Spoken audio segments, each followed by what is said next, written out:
You, and I thank you for being online watching this communication. First of all, allow me to remind you that I was supposed to communicate to you on Friday. However, like I updated you, on Friday our network was deliberately slowed down and then finally switched off. Not only the internet network, but also power was switched off. Therefore, I was not able to communicate to you from Magere. And indeed, when updated you, I've been seeing many of your comments advising me not to speak to you from my Magere home because the same thing would happen. And therefore, I heeded to your advice, and today I'm not streaming live from Magere. We decided to move this communication to today, Sunday, for various reasons. But most importantly, because we knew that Museveni is going to speak today. And because he's going to speak today, chances are fewer that the internet will be switched off because he also wants to communicate to the people of Uganda. Imagine where we are, ladies and gentlemen, where we can only time our communication, where we can only speak when Museveni wants people to listen. And therefore, I'm glad to be talking to you today, regardless. Today, I want to talk to you about three things. One, I want to appreciate all of you for the work and all the various things that you've been doing in support of the struggle. I also want to update you on the state of affairs in our country and the state of our struggle. And finally, I want to suggest a way forward. I am glad that I'm able to come to you straight without any glitches. As on Friday, many of you know that along the campaign trail, network jammers were always stationed where we were to make sure we don't stream live to you. And in the same way, network jammers were driven. There's a truck that jams the network that was driven and parked at my Magere home. I'm even informed a few minutes ago that the network around Magere was once again slowed down. I'm glad that we thought before time, and now we are able to talk to you. I want to thank you, fellow Ugandans, very, very much for the support. Thank you very much. Mwebale nyo, mwebale dala banange, eyalama noi, mwebale ino, mwebale irala, mwanyala nabi. Thank you very much for the support that you've given to us before, during, and after the elections. Ladies and gentlemen, it is you, fellow Ugandans here in Uganda and in the diaspora, that footed the bills of our posters, that bought the fuel, that fed us, that treated us, that did everything. Even if General Museveni likes to always claim that we are funded by foreigners, but we are funded and supported by you, the common Ugandans, here in Uganda and abroad. I cannot take you for granted. I want you to know that you are the wind beneath our wings. Thank you very much for turning up to vote. Thank you very much for giving me your trust, for voting me, electing me as your president, because I know you voted for me to be your president. And I know that we won. We won according to the declaration forms that we were able to collect, up to 25,000 declaration forms, and those that we could not access, including the ones that were, confiscated from us and from our agents by soldiers and the police. Where we didn't get declaration forms, we relied on those that came from the Electoral Commission, even when we don't trust them. So according to our tally, our finding is that we won with 54.19%. In the face of all the rigging, we are aware, as you watched the military, police officers critiquing all available ballot papers in favor of General Museveni. I already updated you, ladies and gentlemen, that military trucks were moving from one polling station to another, especially in the districts of Western Uganda and Northern Uganda, taking all available ballot papers in favor of General Museveni. Many places were not able to vote in Northern and Western Uganda. At many polling stations, the voters reached, but were told that the election was not taking place. Some were told that they could only vote for their members of parliament and go back home. They could not vote for the president. So in the face of all those irregularities, I am proud that you Ugandans asserted your voices very solidly. And therefore, I am confident to inform you, ladies and gentlemen, that we won. We won this election. Of course, as you know, General Museveni, using the military, police, and all other institutions of state, rigged this election, albeit brainlessly, but they rigged it. We are all aware that the Electoral Commission announced the results before even actually counting. That explains why they every now and then put up contradicting declaration forms, trying to justify their rigging. So I thank you, ladies and gentlemen, for turning up and voting, and most importantly, voting for change. I want to thank you for supporting us during the election, but most importantly, supporting us after that election. You are all aware that General Museveni started arresting our people, torturing them so bad. Many have shown up dead, while others are still in hospital, nursing wounds of torture. You, ladies and gentlemen, especially you friends in the diaspora, the US chapter, the European chapter, the friends of Uganda across the world, you have supported us. You have treated the victims of torture. You have treated those that are, are with grave injuries. And indeed, those that have died, you've supported us. For example, just the day before yesterday, we were laying our comrade Fabian in Arua. You supported the funeral. You supported the transportation of the body. We salute you, ladies and gentlemen. We continue to be motivated by your kindness. And we can only say we won't give up, simply because we know that you are there. We also thank you, ladies and gentlemen, for supporting those comrades that are in incarceration. You've constantly supported those in Chitalia, those in different prisons across the country, with meals, with bail money, with legal assistance, and all the assistance that you've extended to their families, the welfare of their families. Hundreds of our comrades are in prison, but their families don't lack. Not because of we, the leaders, but because of you, Ugandans, that dig deep in your pockets to ensure that these comrades are constantly reminded that they are not alone. Thank you very much. I cannot thank you enough, ladies and gentlemen, but I'll only say that God should bless you abundantly, and we can only pledge not to give up. I want to update you about the state of affairs in our country. Ladies and gentlemen, as you are aware, after the election, knowing the kind of crime that he had committed, knowing the kind of fraud that they just gotten involved in, General Museveni and Sonia Zifola Busungu, he started rounding up all our people. Abductions increased. Many people have been abducted. Some have shown up dead, like in Mukono and in northern Uganda, while others have shown up with grave injuries. A young man called Segawa Ronald, who many of you saw in a video, who was paid to paint himself yellow and move on skates to pretend he supported Museveni. As you know, Museveni has always been renting support. This young man was captured on camera telling the people of Uganda that he is there to make money, but his heart was for change. Segawa was abducted, beaten so bad. 3 of his fingers were cut off. His teeth were removed. He was tortured and dumped for dead. Good Samaritans picked him up, took him to hospital. Like many others, he is still recovering, but he is strong. Not only that, I can only give you a few examples, ladies and gentlemen, but the abductions have increased. More than 600 people have gone missing. Just today, a young man from Nachifuma, famously known as Jimani, was abducted. Nobody knows where he is.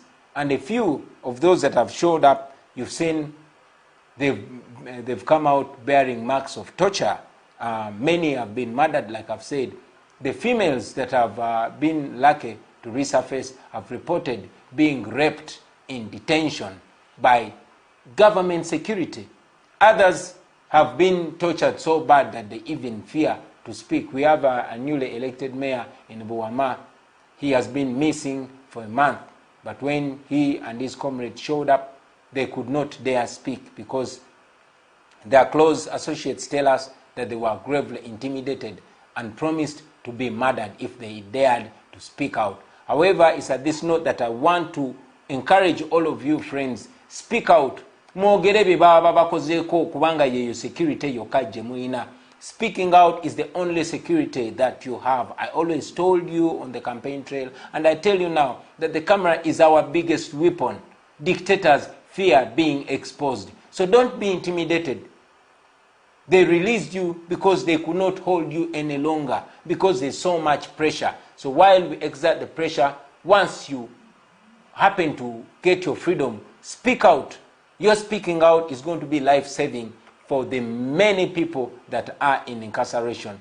Let these murderers know that they cannot go scot-free. Let these murderers know that everybody that comes out will expose them. That is the only way we can stop this crime. We have all seen General Museveni telling lies. He came out and confessed that SFC, his personal army, his personal guards, are the ones that are holding our people, even though he cut down the number to 53. But he came out and said SFC is the one holding our people. Interestingly, when the spokesperson of SFC came out to speak to the nation, he denied holding those citizens of Uganda. But again, in the same communication, the spokesperson of SFC said they don't have to follow any law when they are abducting and kidnapping these our fellow Ugandans. So you can imagine the impunity. President avayo nagamba aba SFC bebakwata bana abantu era bebabatulugunya. Aba SFC ne bavayo ne begaana, and then ne bamala ne bagamba tebalina goberera mateeka gonna nga bakwata abantu. So you can imagine the impunity that we are dealing with in Uganda today. Many attacks have continuously gone on. Just yesterday, our comrade Mobiru James was brutally arrested, and up to now, nobody knows where he is. That's where we are. And sadly, this is not only happening to those in the opposition, but even those that have supported the NRM for the longest time. I was watching TV, and I recall with misery a lady that has been a diehard of NRM and a Museveni supporter, crying, looking for her son. She cannot find her son because her son was abducted and he is missing, simply because the son is supporting change, because the son is supporting Kyagulanyi. I have told you time and again, friends, that nobody is free. Where there's no rule of law, where there's impunity, nobody is safe, not even you that support General Museveni. For example, Mr. Tamari Mirundi is a renowned regime supporter. He's a renowned Museveni supporter. Every time he shows up on TV or online, he is wearing yellow. He clearly supports Museveni regardless of the impunity that's ongoing. On Friday, the day I was supposed to communicate to you, I learned that his son, Tamale Mirundi Jr., was attacked and beaten very badly, losing teeth and having to go through an operation. I spoke to his mother and I spoke to his father just to communicate to them and express my concern with them. But this speaks to many of us. The only cases that we can update you about, the only cases that we can talk about are the popular cases, are the outstanding cases. But these are only an example of the grave, grave human rights abuses that are ongoing in Uganda today. Imagine if the military attacks and tortures and brutalizes children of renowned NRM supporters. What do you think happens to the rest of the country? What do you think happens to the little known young men and women in the ghetto? That is where we are. That is who Museveni really is. We sympathize with you, friends. Tubasasira, tuyimiridde namwe, naye era twagala mumanye mikwano gyaffe ti bye twogerako bikutuuka ku buli muntu. Injustice to one is injustice to all. What affects one directly affects all indirectly. Ekyo kinyigiriza abantu abamu directly, kinyigiriza n'abalala indirectly. Ensonga lwaki namwe bannaffe abagamba nti muwagira Mwami Museveni tetumuwalana ng'omuntu naye tuwalana ebikolobero Museveni byakola. Museveni yavumiriranga Idi Amin, now he's doing 10 times worse than Idi Amin. And that should speak to you. It should speak to all of us. We are fighting against injustice, against impunity, against lawlessness, against state-inspired violence, against human rights abuses. And nobody is safe until we are all safe. So it is sad, very sad to know. I mean, the other day I was in Chitalia visiting some of our comrades, but among them is a 21-year-old young man. His name is Mujuche, also known as Lukman. Lukman Kampala is our cameraman. He turned 21 years yesterday. But Lukman was arrested and now detained in Chitalia for simply associating with National Unity Platform, for simply being a member of People Power, for simply supporting Kyagulanyi and being a friend to Kyagulanyi. Lukman's father was among the soldiers that ushered in the NRM regime. Lukman fought to, to bring in, Lukman's father, fought to bring in Museveni into power. Tata wa Lukman, oboolyawo yali asubira that the son will live in a better Uganda. These, our parents, struggled to make sure that children live in a better Uganda. But here we are watching Raphael Mwejuche, a son to an NRA Bush hero, who is now in Chitalia, simply because he is exercising his democratic right. That is very sad. Many young men and women have been arrested, rounded up. We have had numerous stories. When I was in Chitalia, I was informed that up to 90% of the inmates in Chitalia government prison are brought in for being associated with NUP. Some of them were arrested on taxi, parks. A taxi comes and the conductor is calling Kampala, Genderao, and they all get in.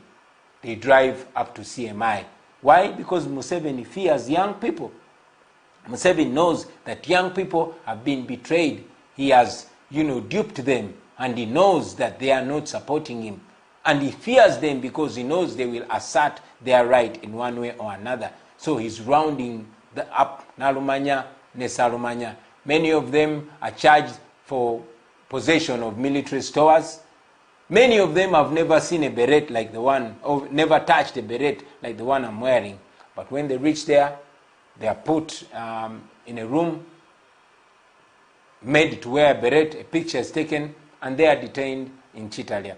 That is how sad it is, ladies and gentlemen. Many of our children, our little young brothers and sisters, who are supposed to be returning to school, are actually missing their senior 4 and senior 6 exams. Why? Because they are in prison. Why are they in prison? Simply because they want change, or simply because they are young people. And the old man that is ruling us on gunpoint is scared of young people. Many challenges, friends. We are aware that the economy is in shambles. We are aware of the rampant unemployment. So many businesses have crumbled. Many people have lost their jobs. Why? Because General Museveni wants to keep us in that position. Businesses have suffered, ladies and gentlemen. And yet, many parents, like me here, have to take back their children to school. But the same people that want to take back their children to school actually don't even have what to feed the children because of the conditions that have been created by General Museveni. COVID-19 itself is being used as a political tool, and as if that's not enough, General Museveni has imposed a political curfew. So many of our people survive on border business, but by 7, borders are not allowed to work. As a person that grew up in the ghetto, as a person that always worked at night, there's something called the night economy. the people that rule over us don't know that actually there are millions of people that survive on the night economy. Those who cook tea and food, those who work in entertainment places, those who work in taxi parks at night, those who work through the night, they cannot work anymore. These are people that are expected to survive. These are people that are supposed to pay school fees for children. But unfortunately, their lives were put to a halt. There's no justification. Museveni cannot explain the relationship between curfew and COVID-19, but they continue to impose a curfew on our people, even when it's not justified. Kinono kyabulabe nnyo mikwano gyange. Kyabulabe nnyo okulaba nti abatukulembera tebafaayo.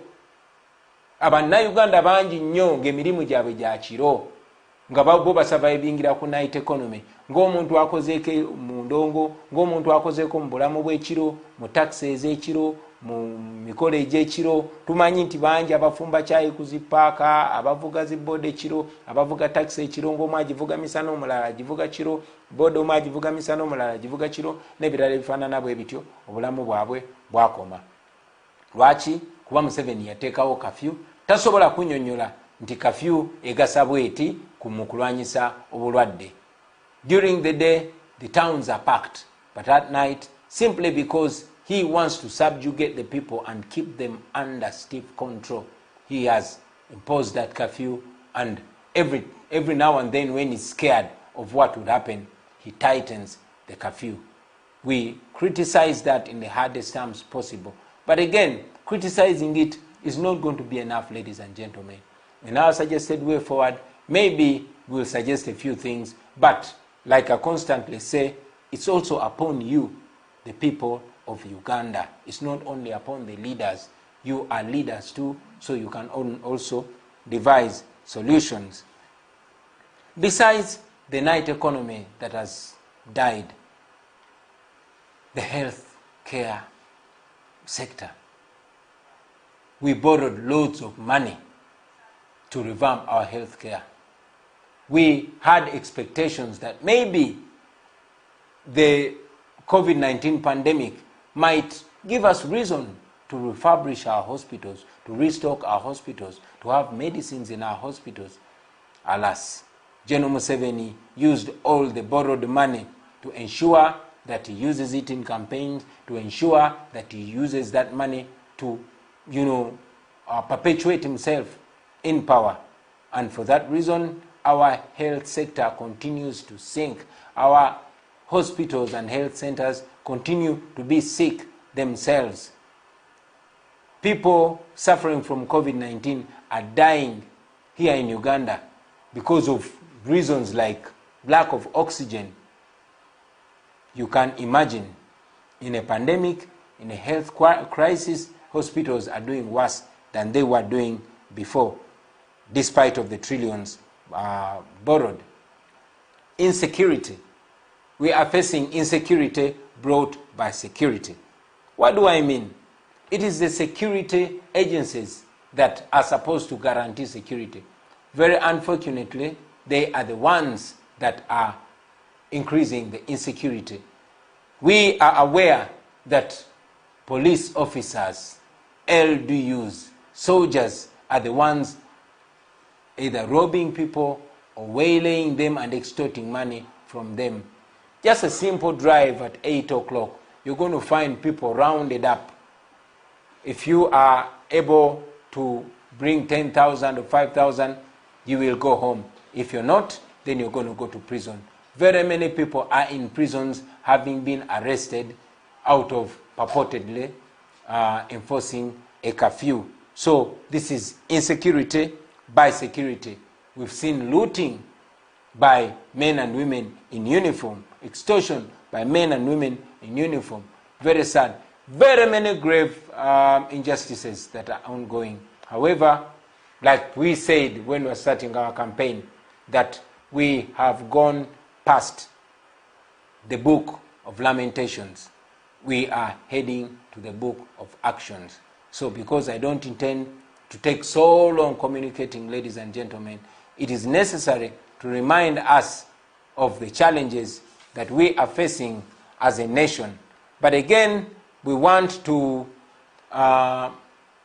remind you that we are the solutions, and therefore to point so much to the solutions, well knowing that the nation, the leadership that we have is not pro-people, but against the people. Corruption is one thing that we cannot fail to talk about. Recently, the Auditor General released a report showing that the government have actually failed to account for the billions and billions that were borrowed to fight COVID-19.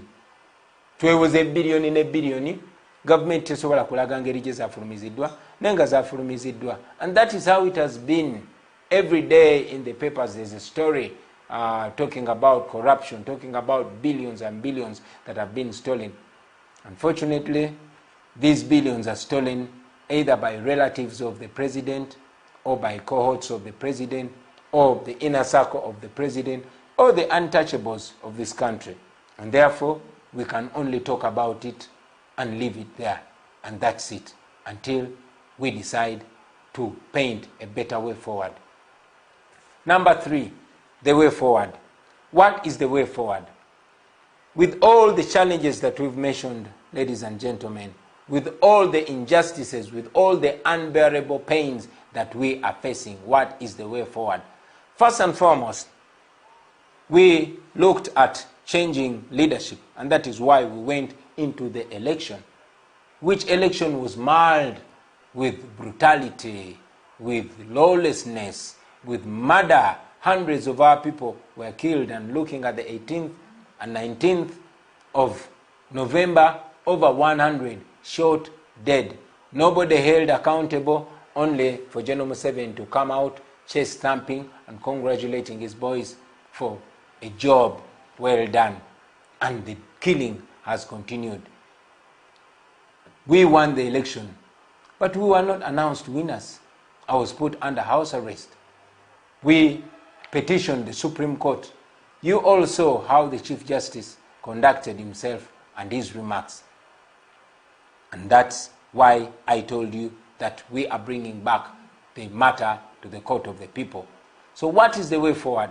Friends, in the 1980s, we all remember General Museveni saying, and I quote, "What else can one do when a government has closed all ways of peaceful change? What can we do other than resigning to slavery?" He said that before he and his friends took up arms, which led to the death of more than 500,000 people. That was in 1980. There's a book that I've been reading. This book is called Mission to Freedom, Uganda Resistance News. It was written between 1981 and 1985. This book was written by Museveni and his friends. I want to quote from this very book. I will read for you a little bit from page 3. It says, and I read, "The right of rebellion against tyranny has been recognized from the most ancient of times to the present day by men of all creeds, ideas, and doctrines. It is part and parcel of the notion of political liberty. It transcends any narrow laws enacted by petty dictators and despots." The right to rebellion transcends any laws enacted by petty dictators and despots, just like Museveni. He goes on to say, "The right to rebel against tyranny was at the very root of the American War of Independence against the British imperialism. It was at the root of the French Revolution against divine right and monarchical despotism. It was at the root of many successful anti-colonial wars in countries here in Africa and elsewhere. For example, Algeria, Kenya, Zimbabwe, Mozambique, Guinea-Bissau, Angola, and others. Even the normally imperturbable Britons found occasion to invoke this right on a number of occasions. Once at Rudumaid, to force King John to sign the Magna Carta, and on other occasions to depose crowned kings like James II and Charles. This golden right was aptly defined by the American Declaration of Independence, signed on July 4th, 1776 in Philadelphia. Museveni goes on to say, he goes on to quote the Declaration of the American Declaration of Independence, and that was in 1776. It says, "We hold these truths to be self-evident, that all men are created equal, that they are endowed by their Creator with certain inalienable rights, that among these are the right to life, to liberty, and the pursuit of happiness. That to secure these rights, governments are instituted among men, deriving their just powers from the consent of the governed. That whenever any form of government becomes destructive to these ends, it is the right of the people to alter, abolish it, and to institute a new government, laying its foundation on such principles and organizing its powers in such form as to them shall seem most likely to effect their safety and happiness." Museveni goes on to say, "Indeed, rebellion against tyranny is not only a right, it is a duty for all oppressed people to carry out. The glorious men of the French Revolution stated this truth most aptly in their Declaration of Rights of Man. When a government violates the rights of the people, insurrection is for them the most sacred of rights and most imperative of duty." Muwulire ebigambo bya Museveni. That is Museveni. He says, I'll read this again. The glorious men of the French Revolution stated this truth most aptly in their Declaration of the Rights of Man, that when government violates the rights of the people, insurrection is for them the most sacred of rights and the most imperative of duties. The people of Uganda have invoked this right and arisen to the call of duty and taken up arms against Obote's regime of blood, oppression, and national shame. Then he went ahead to give us a justification of the war. These words were spoken by Museveni when he was our age. They go on to give us a story of 1980. This is in a book written by Museveni. These are his words. Museveni goes on to say, on December 10th, 1980, Ugandans went to the polls.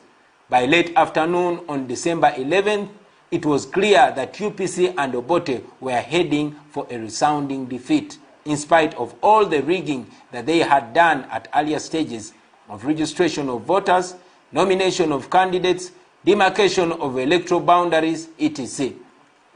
The UPC was seized with panic.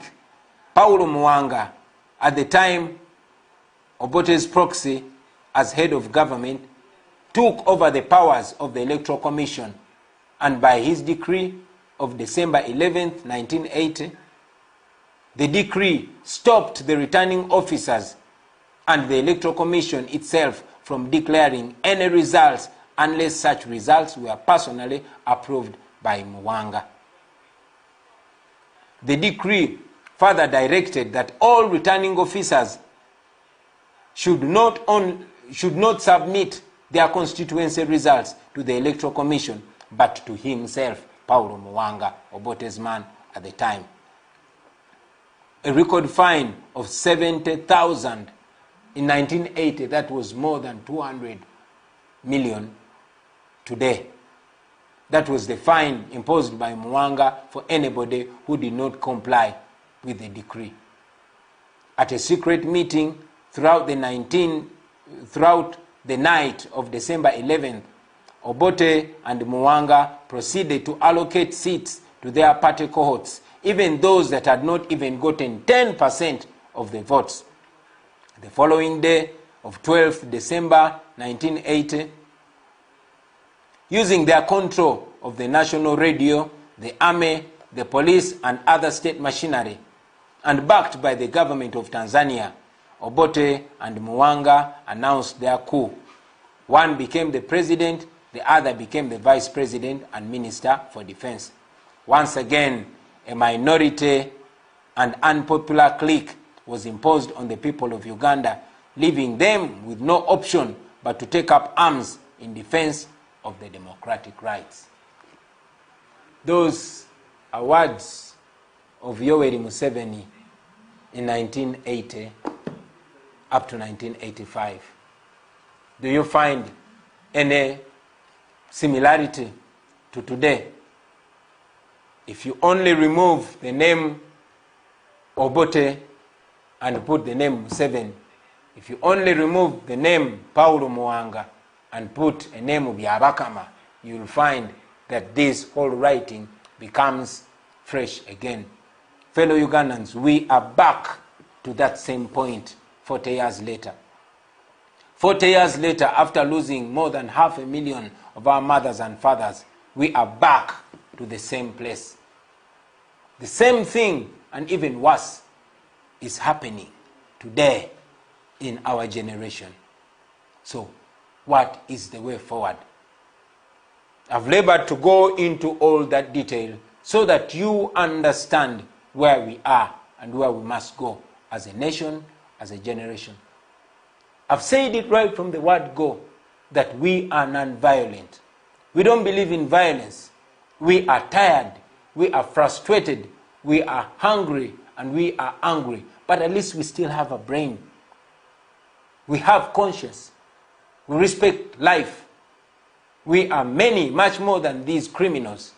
We are younger, therefore faster and stronger than them. We are more connected. We could be violent, but we choose not to use violence because violence only begets violence. Darkness cannot remove darkness. Only light can do that. Hate cannot remove hate. Only love can do that. Therefore, violence cannot stop violence. Only non-violence can do that. And we know that for us to win Museveni, we must not outdo him in violence. We must not outdo him in evil. We must be different. That's why we don't want to be evil. That's why we don't want to be violent. But what is the solution? I am glad to inform you, friends, that according to the research that we've done and the studies that we've had, we know that non-violence is much more powerful than violence. Yes, violent revolutions have succeeded a few times in the past, including here in Uganda, but at a very high cost in terms of property and life. But we also know that non-violence has succeeded many, many more times than violence. Therefore, ladies and gentlemen, we decided to despise violence and take up non-violence. Because non-violence is much easier to participate in. So as a way forward, ladies and gentlemen, having tried all the legal ways and seeming to hit a wall, we remembered that we have not exhausted all legal ways. For example, Article 3. In fact, I'll start with Article 29 of our Constitution. Gives us the right to demonstrate and protest peacefully against any injustice. It is within our Constitution. And Article 3 of our Constitution makes it not only right, but a duty for the people of Uganda to rise up peacefully and unarmed. As a matter of fact, it gives us the right to use everything possible to restore constitutionalism once it has been overthrown. It's clear that General Museveni, using the military and other goons that carry guns but not in uniform, has overthrown the constitution. So we as the people of Uganda have a duty, not only right, but a duty to rise to the occasion and restore constitutionalism in this our country. Therefore, ladies and gentlemen, it's with that backdrop that we decided to announce peaceful protests. We called for peaceful protests because they are lawful. We called for peaceful protests because they work. We called for peaceful protests because they are our solution now. We know that Museveni is the kind of person that will respond to anything with violence. He only knows violence. He cannot tell us anything anymore. He cannot convince us anymore. Therefore, he will resort to violence at the quickest provocation. He resorts to violence, and indeed, since the day we called for peaceful protests, in the last 4 days, more than 230 innocent Ugandans have been arrested and remanded. Many of them are in Chitalia. As a matter of fact, even those that were not protesting, but because this is a very scared regime, they were arrested and they are remanded in Chitalia. The abductions increased and they continue. I am here, first and foremost, to give you confidence, brothers and sisters, that this is possible. It is very, very possible. Our struggle continues. General Museveni is cracking down on all people of Uganda, even when they are not violent, because he is scared of the people. But I want to remind you, friends, that just here in the neighborhood in Sudan, Museveni's friend Omar el-Bashir had apparently won the election with 94.05. He gave himself 94.05 in an election in 2015. And he gave himself the majority in parliament. But in 2018, he was kicked off by unarmed citizens who knew their rights and they asserted their rights. A few of them were killed. Very many of them were imprisoned. But they cannot imprison all of us. Allow me to thank and salute all the friends that have responded to this, our call. We've seen Ugandans protesting. I saw some led by Honorable Nyeko Derrick protesting peacefully, kneeling down and showing their dissatisfaction. I saw others in Kawempe. I saw many in Gulu and some in Jinja and in various places that I have not yet seen. I thank you, ladies and gentlemen. I know it is tough, but we might begin small, but with consistency, we will be there. We should remind ourselves that consistency breaks resistance. So let us insist, well knowing that what we're doing is legal, what we're doing is right. I want to remind you that it is not going to be one day or one way. No. Bino tebigenda kubeera bya lunaku lumu oba bya ngeri emu. It might take longer, it might take a week, a month, or even several months. But if we insist, they cannot arrest all of us.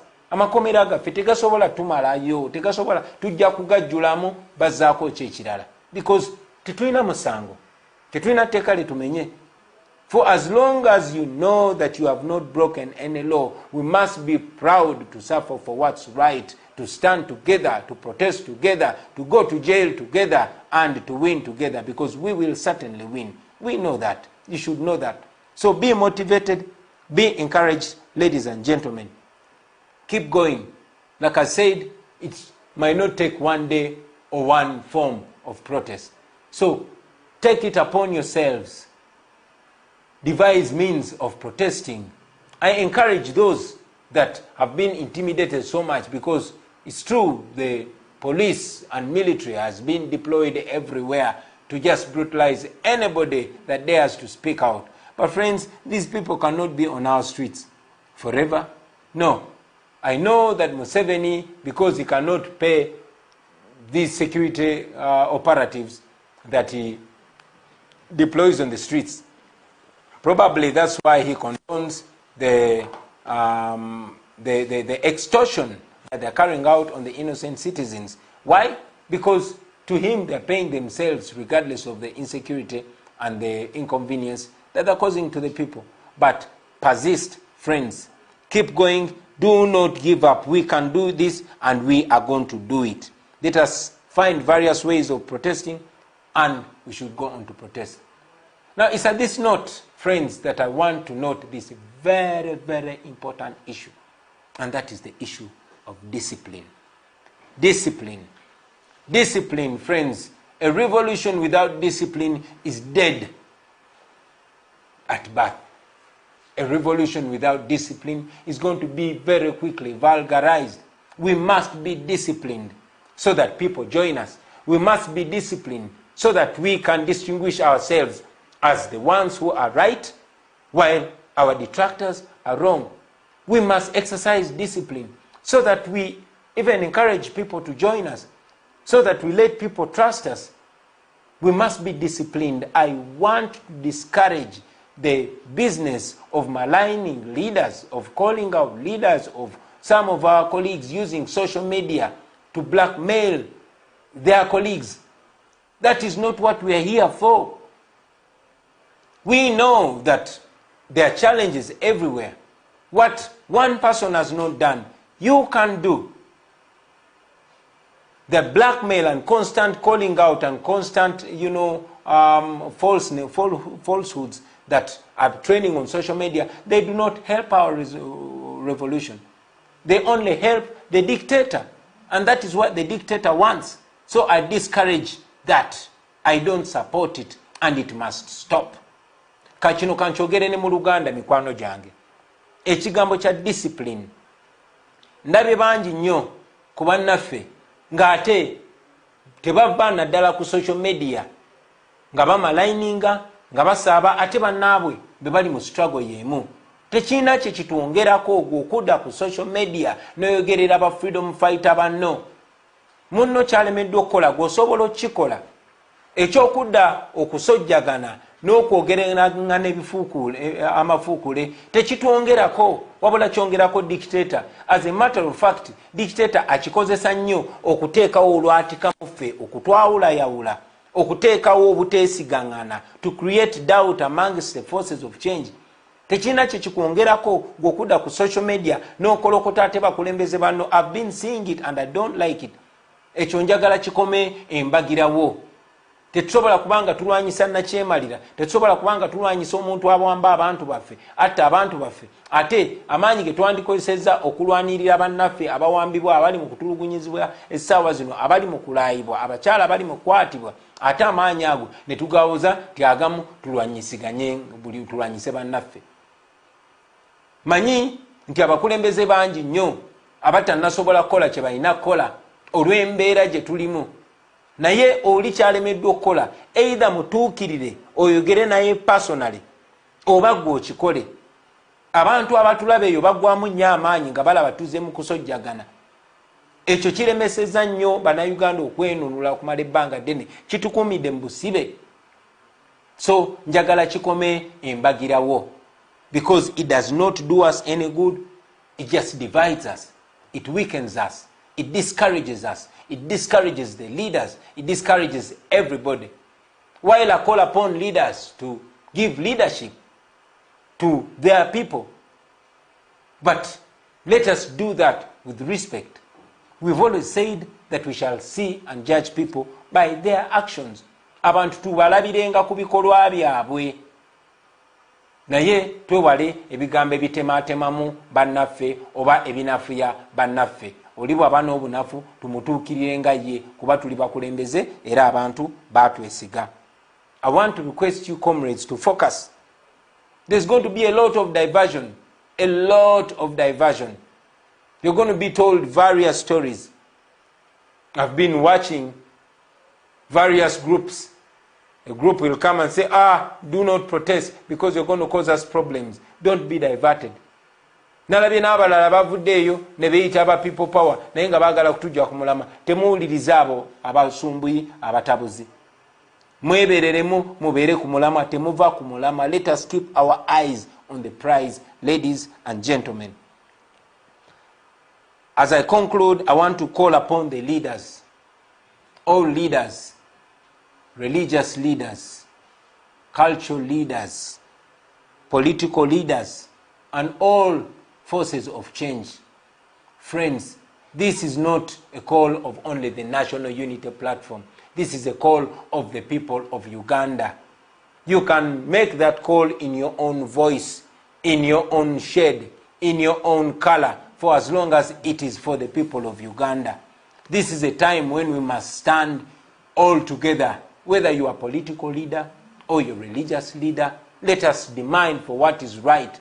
Our people are being murdered day and night. It can no longer be about the politicians.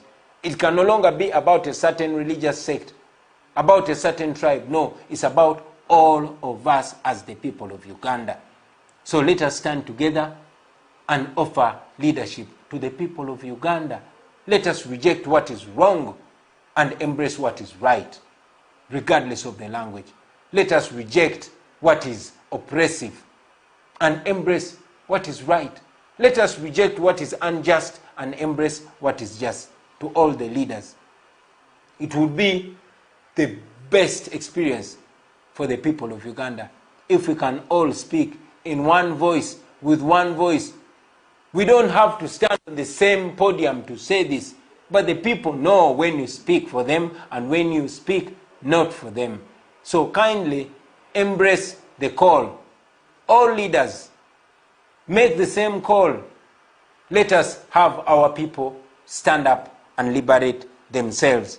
I encourage all of us to use social media, knowing that it is hard for such a message of freedom to be permitted on TV or radio. But let us use social media because it's very powerful, and all other means of communication. I want to encourage you not to give up, ladies and gentlemen. We have come from far. We have gained a lot of victories. We are glad that as we stand here, the people of Uganda are all aware and awake. It has never been the way it is. From the educated to the uneducated, the young, the old, the men, the women, the rich, the poor, all tribes, all religions, we all know what is right. So we should celebrate that as we move on. Let us not give up. We shall certainly win. We shall certainly get our freedom. Do not give up, ladies and gentlemen. Many are in prison. Many are dead. Many are in hospital.